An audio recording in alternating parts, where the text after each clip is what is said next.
Hi, everyone. Welcome to this week's Weekly Live Immigration Attorney Chat. And it's Valentine's month. It's the month of love. So that's why I have my heart sweater on. And I'm excited for this month because if you missed it last week, we are every week that we have our Facebook Live and on all of our social media channels, we're going to have a lot of information about relationships and supporting your union and nourishing your relationship, especially for those of you who are going through an immigration journey. So today's episode is extra special because I have one of our Immigration for Couples team members here with me, Taylor. So thank you so much for being with me and for Thank you for talking with having us. me. Yeah, and thanks for talking with us today. It'll be a great conversation. And I wanted all of you to get to meet Taylor, our Immigration for Couples. I know many of you see me on our weekly lives, and I am the managing attorney here at the firm and went through my own personal immigration journey. And that's what prompted me to start and start the firm. And this is really my life's purpose. But Immigration for Couples, we are a whole team and it's awesome. And Taylor is one of our amazing team members. She's our legal assistant and a receptionist. So if you call the office, now you can put a face with Taylor's voice. And yeah, so Taylor, tell us more about why you like your work here at Immigration for Couples. Yeah, absolutely. So like you said, my name's Taylor. I am an administrative assistant here. I have been absolutely overjoyed since I started my job here at Immigration for Couples. I think having a role where you get to see the most important part of people's lives flourish is so rewarding. I think, being in a cross-cultural relationship has its own challenges and exciting things to celebrate. And I love seeing that reflected in other people, like it's reflected in my family. So I really love getting to interact with people from different cultures and just getting to work with them to create the life that they want to have. I love that. And Taylor actually, she and I, we were having a conversation this morning, really with our whole team, and we were talking about the beauty of cross-cultural relationships. And so that's why we decided this would be great for our Facebook episode this week. And we'd love to hear from all of you. We know we have some individuals who are watching us live. What have been the beautiful things about being in a cross-cultural relationship? And Taylor and I are going to dive more into really what that looks like. It can be beautiful to have these differences, these unique backgrounds that you bring to the table for your union. And sometimes those differences, if you don't talk about them, can cause conflict, right? And so we really want to talk about that communication component of really truly getting to know each other and your backgrounds. And so Taylor, tell me more if you're willing and to be vulnerable with our audience. Tell me more about what prompted you to bring up this topic in your own relationship. Yeah. So my partner is a first generation American, but he was raised by immigrant parents. So, there's certain dynamics to that that definitely affect our relationship, even on just a very small level. So one of the things that I always tease him about is he uses similar words for lots of items sometimes. Um, and it's just a small thing, but I don't always understand what he's saying. So like a sweatshirt or a jacket or a coat, he uses the same word for all of those. And so I'm like, I don't quite understand what you're wanting from me right now. Which in something like that, it's not a big deal. It's easily fixable and clarifiable. But especially if you're trying to talk about something really important, those little vocabulary differences can make a big difference when you're trying to navigate, a big life decision, for example. So I think it's really interesting how those little things, and even, he grew up very close to where I did. But even those little differences can sometimes they're not very big at all, and sometimes it's really evident. And that's something that I've really enjoyed looking at and celebrating in my relationship. And it's something that I like to see other couples as well, depending on how different the cultures they grew up in are. Um, it sometimes it looks like a really big difference, and sometimes you almost can't tell at all. Yeah, exactly. And we have some viewers here that are joining us and telling us good morning. So good morning, Pooja. Thank you for joining us. And good morning, Mohammed. And for those of you who are joining us that you've watched before, you know the drill. If you have questions about immigration, I'm happy to review those after Taylor and I talk more about relationships here this morning. And as I had mentioned at the start of the show, if you're just now joining us, if you want to share about some of the unique differences in your relationship or things that you both learned about each other, that was something you found beautiful or maybe caused some conflict, and how did you work through that? So yeah, exactly what you're saying, Taylor. And I think even if we were talking about too, even if your significant other, your spouse or your fiance isn't necessarily born or from another country, sometimes we have a lot of differences, even, marrying someone that might be in the same state as us, because just that's the nature of growing up in a different family. We have different ways that we maybe were taught about how to handle money, or different ways of cleaning, or just different ways of having routines. And so really getting to learn about each other. And I think for our clients here, at Immigration for Couples, something we see come up a lot is with differences in how to manage finances, right? Mhm.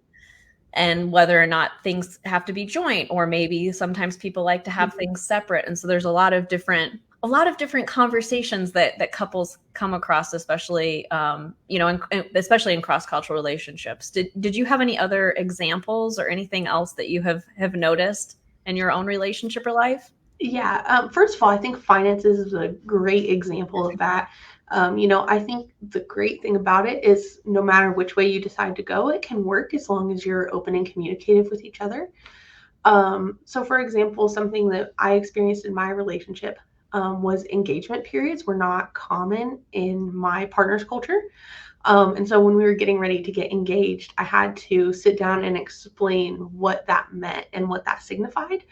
Whereas, that's something I'm really used to. So having to really sit and reflect on, what does this mean, instead of just thinking of it as something that, oh, it's just what we all do here, was something that actually was really productive for us, I think, and really helped us to grow and see, what is actually important and what are we just doing because maybe it's the way our parents did it.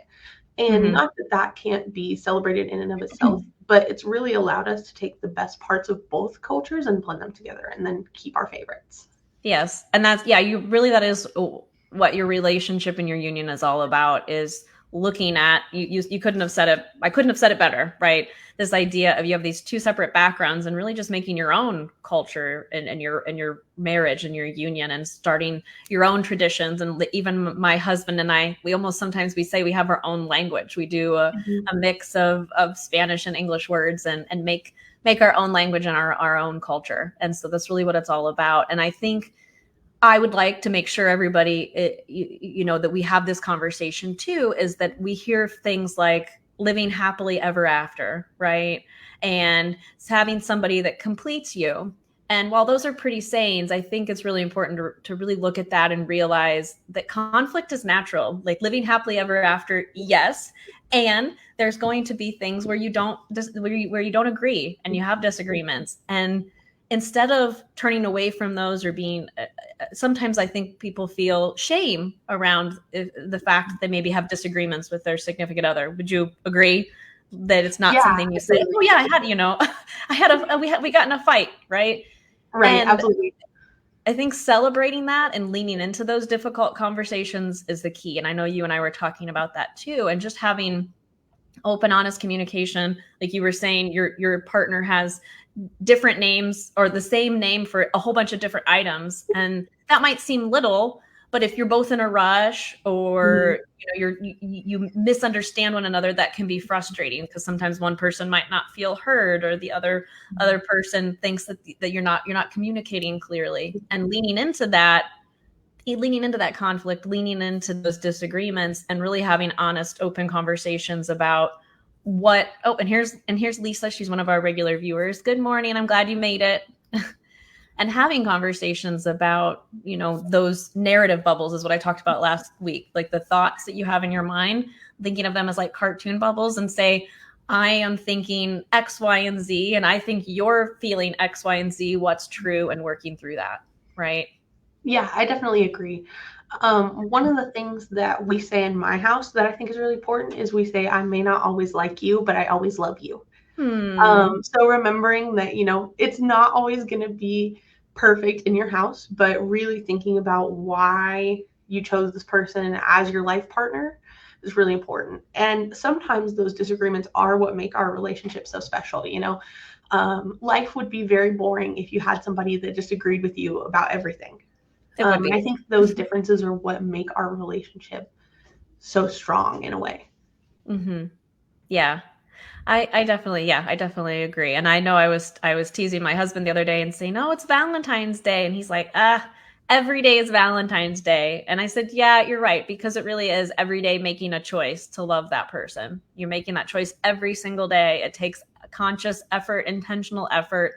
And yeah, and celebrating the beauty of our differences that may cause conflict that ultimately lead us to even more clarity and an even stronger union. So I think that's beautiful. And we have, hi Anna, good morning. It's so great to have you. And I do have a immigration question. I can switch over to that. So Shelly, good morning. Can you please say what's going on with the I-601 waiver for this year? So great question. So for those of you who might not be familiar with what an I-601 waiver is in the world of immigration, um, there's a long list of laws of problems that a person can have in their immigration history. And some of those problems have a waiver, so you can ask for forgiveness. And so that's what Shelly is asking about. And I know you're probably asking because wait times are very long. So those wait times are still holding at pretty long waits. There is something called an I-601A provisional waiver, and there have actually been lawsuits filed against immigration for their delays. And we are hopeful and optimistic that immigration will make efforts to add officers or to spread out the workload so those wait times can decrease. But right now, the wait times are still long, but getting it filed as soon as possible. And you can always check USCIS, the USCIS website, for current processing times. So if you have a waiver case, best of luck to you. I hope you get a decision soon. And good morning to you as well, Janice. And Lisa, thank you for your comments.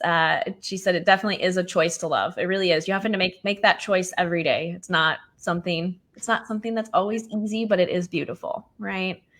And so I was asking, I know we have some newer viewers that are just joining.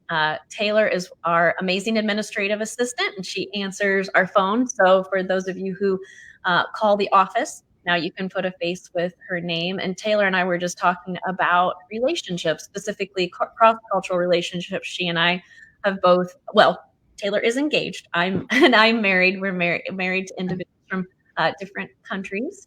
And so we were talking about how that can be beautiful. And so if any of you have Aw. So if any of you are open and willing to share about your own relationship, anything that you have found beautiful in your differences, or maybe any struggles you've had and how you've worked through those. Yeah, you saw it in the newsletter. Awesome. All right. Well, Taylor, did you have anything else that you wanted to share before we sign off here today? It's been really great having this conversation with you, and I do appreciate your vulnerability and coming on here with me. Yeah, no problem. No, I think we definitely covered a lot of good topics. So I look forward to hearing everybody's responses. Awesome. All right, everybody. Well, have a happy Valentine's week and a happy month of love, and choose love every single day. And best of luck in your immigration journeys. We'll see you all next week. Take care.